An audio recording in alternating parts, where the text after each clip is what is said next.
मित्रों नमस्कार। अनिल वत्स। सिंह राशि, जुलाई का महीना। अग्नि तत्व प्रधान हैं आप। क्रोध, आवेश, साहस की प्रतिमूर्ति हैं। गलत चीज टॉलरेट बिल्कुल नहीं होती, पर आर्थिक दृष्टि से नुकसान ना हो इस दृष्टि में काफी जागरूक भी रहते हैं। मित्रों से कोई लाभ नहीं होता। हाँ, आप उनकी मदद तो करते हैं, लेकिन जब आपका नंबर आए कि आपको भी फायदा हो उनसे, तो ये स्थितियां थोड़ी कम ही रहती हैं। गृहस्थी के साथ पति पत्नी के रिलेशन में डिफरेंसेस रहते हैं, तनाव रहता है। पत्नी समझदार हैं, गुणी हैं और आपके प्रति ईमानदार भी हैं, लेकिन पता नहीं क्यों सिंह राशि वाले गृहस्थी के जीवन में कुछ ज़्यादा ही परेशानियां उनकी लाइफ में आ जाती हैं। चलिए पहली, दूसरी, तीसरी तरह की स्थिति देखते हैं। ये समय अनुकूल, और यदि आप जॉब कर रहे हैं तो उसमें कुछ पॉजिटिव होगा। बॉस प्रसन्न हैं, जो आप काम करेंगे रिजल्ट अच्छा निकलेगा। आर्थिक दृष्टिकोण से भी लाभांश के चांसेस बन रहे हैं। मित्रों का सहयोग इस तरीके से आ सकता है कि पार्टनरशिप में वो आपको कहें पर जाइए नहीं, otherwise you will be the loser. दोस्त भी खोएंगे और धन भी फंस जाएगा, इसका ध्यान रखिएगा। 3, 4, 5 तारीख की यात्रा। गुप्त नवरात्रे भी हैं और सोमवती अमावस्या भी है, तो सोमवार को अमावस्या में पितरों के प्रति जलांजलि दीजिए। ओम पितृभ्यो स्वधा। ब्राह्मण को कुछ भोजन वगैरह दें, वस्त्र इत्यादि दें, तो पितरों की कृपाएं मिलती हैं। ये आपके लिए शुभ। गुप्त नवरात्रे भी हैं 5 तारीख। देवी माँ की आराधना करें। दुर्गा कवच, देव्या, अर्गला और कीलकम पढ़ सकते हैं। पूरी दुर्गा सप्तशती का पाठ कर सकते हैं और अंत में सिद्ध कुंजिका सूत्र का भी पाठ करें। नवाण मंत्र का जाप करना मत भूलें। ऐं ह्रीं क्लीं चामुंडाय विच्चै, ये देवी का नवाण मंत्र है। 9 देवियों की शक्तियां इसमें समाहित हैं।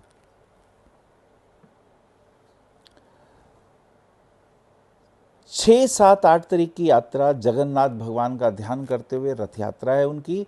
उस यात्रा में भाग लेने से भगवान विष्णु, लक्ष्मी विष्णु की कृपाएं मिलने लगती हैं। This is important. शुक्र का कर्क राशि में प्रवेश 7 तारीख को हो जाता है। शुक्र जो कि सिंह लगन वालों के लिए या सिंह राशि वालों के लिए एक तो पराक्रम के अधिपति हैं और एक दशम भाव कर्म क्षेत्र के स्वामी हैं। जब ये कर्क राशि में जाते हैं तो थोड़ा वाइफ के साथ डिस्प्यूट, थोड़ी टेंशन, थोड़ा मन ठीक नहीं रहेगा ये एक दिन, तो अपने को संभाल के रखिएगा। और नशा इत्यादि से तो दूर ही रहें, ये आपके लिए बहुत ज़रूरी है, नहीं तो चेस्ट में इन्फेक्शन तंग करते हैं। और डायबिटीज़ चेक करते रहिएगा, this is also very important. ये एक कीमती चीज़ है आपके लिए। 9, 10, 11 तारीख की यात्रा करते हैं। चूंकि शुक्र का पश्चिम में उदय हो गया है तो ये कुछ फायदा भी कराएगा आर्थिक दृष्टिकोण से, और नौकरी के पॉइंट ऑफ व्यू से या जॉब के पॉइंट ऑफ व्यू से, या अगर हमारा कोई व्यापार है उस दृष्टिकोण से, अगर हमारा फिल्म का काम है या मीडिया के जगत में हम हैं या इवेंट शो वगैरह हम करते हैं, लेखक हैं, राइटर हैं या वकील हैं, तो उसमें कुछ परिवर्तन, कुछ नयापन आपके लिए शुभता लेके आएगा। This is very important. 11, 12, 13 तारीख की यात्रा करते हैं। 12 तारीख को मंगल का वृश्चिक राशि में प्रवेश।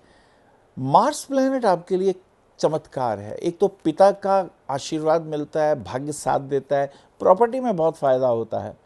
अगर प्रॉपर्टी में कहीं धन लगा है तो अच्छा है, लेकिन ये ध्यान रखें अपने दोस्त के साथ इमोशनली रुपया मत लगा दें। दोस्त ने कहा यहाँ लगा दो, आपने लगा दिया, आप फंस जाएंगे, परेशानी होगी, दिक्कतें आएंगी। तो ये ध्यान रखिए कि पेपर चेक करिए फिर रुपया लगाएं, नहीं तो परेशानियां तंग करती हैं। ये ज़्यादा इम्पॉर्टेंट है। 13, 14, 15 तारीख की हम यात्रा करते हैं। कुछ समय अच्छा। माँ का स्वास्थ्य ठीक नहीं है, उनका ध्यान दीजिएगा। श्वास की ट्रबल आ रही है, पेट का कुछ विकार आ रहा है, इसका हमें ध्यान रखना होगा। डॉक्टर को दिखाते रहिएगा। और आप भी अपना कुछ मूड आपका डिप्रेशन सा आ रहा है घर की बातों से। मुझे लगता है आप स्वाभिमानी हैं, आउटस्पोकन भी हैं, लेकिन ऐसे बोल ना बोलें जिससे आपका भी दिल खराब हो और दूसरे का भी हो।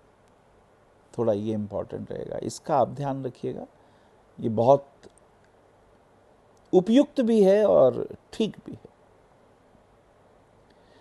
14, 15, 16 तारीख की हम स्थिति देखते हैं तो सूर्य का कर्क राशि में प्रवेश हो जाता है। अब इसमें दो बातें हैं। आपका लगन अधिपति जब कर्क में जाता है तो खर्चे होते हैं इमोशनली, कहीं ना कहीं कोई मांगलिक कार्य भी हो सकता है, शादी विवाह के अंदर भी खर्चे हो सकते हैं। आज आप थोड़े इमोशनल हैं, धन का थोड़ा व्यय होगा। पानी वगैरह में ना उतरिए शाम के वक्त, स्विमिंग करते वक्त, इसका थोड़ा सा ध्यान रखिए, ये उचित रहेगा। 17, 18, 19 तारीख की यात्रा करते हैं। 19 को गुरु पूर्णिमा है। अपने गुरुदेव को नमन करते हुए उन्हें श्रद्धा सुमन अर्पित करें, उनसे आशीर्वाद लें, यह आपके लिए शुभ। गुरु का आशीर्वाद हमेशा ही शुभ होता है। स्वास्थ्य ठीक नहीं है, पेट आपका खराब है, डाइजेस्टिव सिस्टम ठीक नहीं है। तली हुई चीज़ें ना खाएं, बाहर की चीज़ें ना खाएं, रखी हुई चीज़ें बहुत देर की ना खाएं। खाना खाने के बाद पानी थोड़ा कम पीजिए और 1.5-2 घंटे बाद धीरे धीरे पिएंगे तो आपके लिए शुभ रहेगा। वो आपके लिए उत्तम भी है, ठीक भी है। 21, 22, 23 तारीख की यात्रा करते हैं। 23 को गणेश चतुर्थी का व्रत है। गणपति भगवान का ध्यान करते हुए ओम गणेभ्यो गणपतिभ्यो नमो नमो। गणेश जी जल तत्व के देव हैं। विघ्नों को दूर करने की सामर्थ्य गणपति की उपासना में आती है। 24, 25, 26 तारीख की स्थिति देखें।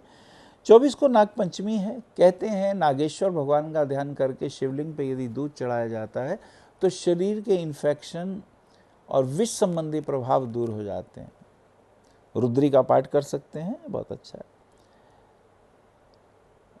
हेल्थ इश्यूज आ रहे हैं, फूड पॉइजनिंग हो सकती है, ध्यान रखिएगा। पैरों में इन्फेक्शन भी आ रहा है, इसका भी ध्यान रखिएगा। स्किन इन्फेक्शन वगैरह तंग ना करे, पैर में चोट इत्यादि ना लगे, इसका ध्यान रखना है आपने।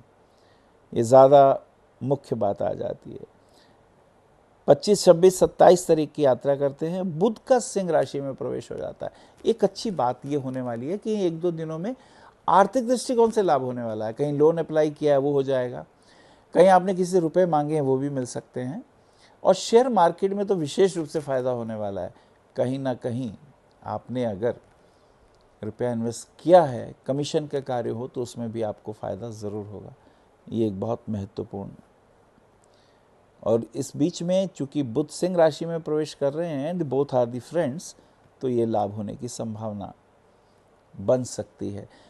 इसमें एक बात का ध्यान रखें कि सूर्य बुध का वैसे मित्रता का संबंध नहीं होता, लेकिन यहाँ आयेश लगन में है तो धन प्राप्ति का योग एक दिखाई देता है।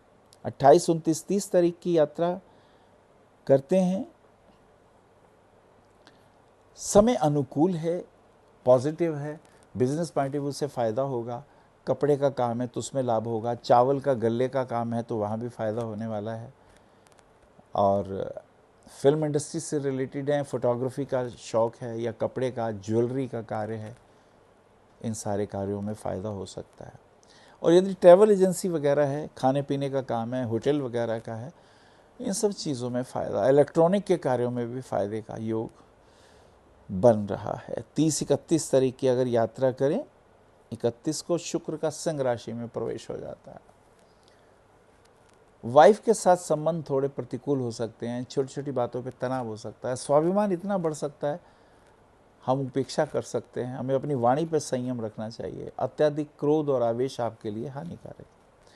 तो सिंह राशि के लिए मैं कहूँगा मूंगा रत्न भाग्यवर्धक होता है, भाग्य साथ देगा। The grace coming from God, ईश्वरी कृपा मिलने लगती हैं। रूबी रत्न धारण करने से स्वास्थ्य ठीक होता है, नेम फेम की प्राप्ति होती है। और पुखराज रत्न धारण करने से बच्चों की हेल्थ इश्यूज ठीक होते हैं, पढ़ाई के दृष्टिकोण से फ़ायदा होता है। आपके मित्रों के साथ सहयोग अच्छा होने लगता है। कुल मिला के आपको अपनी गृहस्थी में इस महीने तनाव व्यर्थ का ना हो, इसका ध्यान रखिएगा। पत्नी रूठ के ना चली जाए, कहीं तलाक वलाक की बात ना हो, सो बी केयरफुल। सिंह राशि वालों के लिए ये खास बात। नमस्कार। आप आचार्य श्री अनिल वत्स जी के ज्योतिष व ध्यान संबंधी प्रोग्राम www.astroanilvats.com व मासिक राशिफल YouTube पर भी देख सकते हैं। विशेष जानकारी के लिए संपर्क करें। भविष्य कथन VE279 गली नंबर 6 हरिनगर न्यू दिल्ली 110064। हमारे फोन नंबर है 9891739999 और 9818189993 और 8860006030 और 9810880002। हमारी वेबसाइट है www.bhavishyakathan.org। ईमेल है acharyaanilvats@gmail.com। अपॉइंटमेंट के लिए संपर्क करें सुबह 11 बजे से शाम 6 बजे तक।